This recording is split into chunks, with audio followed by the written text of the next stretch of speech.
Bilboko portuaren historia, itsasorantz etengabe doan bidaiarena da. Hasiera baten Bilboko itsasadarraren goialdean kokatuta, denboraz, kanpoko badiako bokalerantz aldatuz joan da. Eta gaur egun, 11.500 lanpostu mantentzen laguntzen du. Eta Euskadiko, barne produktu gordinaren 1%, eta Bizkaikoaren 2,5% adierazten du.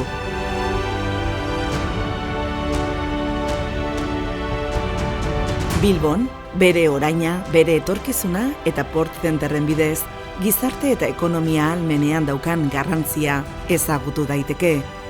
Aipatutako Port Centerra, portuko agintaritzak 2018ko martxoan Itsas Museumen, hau da, Bilboko Itsasadarra Itsas Museoaren 2. solairuan inauguratu zuen divulgazio gunea da.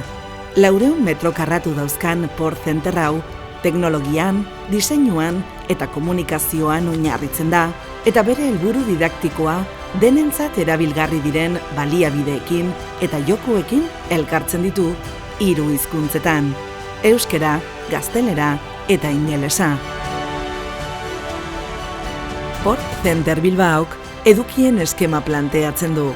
Portuaren handitzea, bertan dauden enpresa, portuko merkataritza eta industria aktibitateak, bere energia polo handia ahaztu gabe, eta salgai eta bidaiarien trafikoak ulertzen errezteko.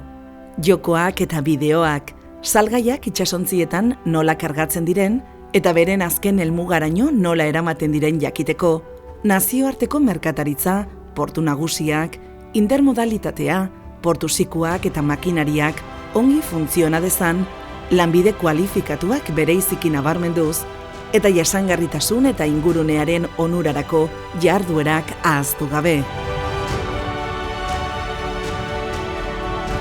Labur esan da, bidai didaktikoa eta dibertigarria, Bizkaiko hiriburuan bertan arku atlantiarreko polo logistiko eta industria nagusitik, Bilboko portuko Port Centerren eskutik.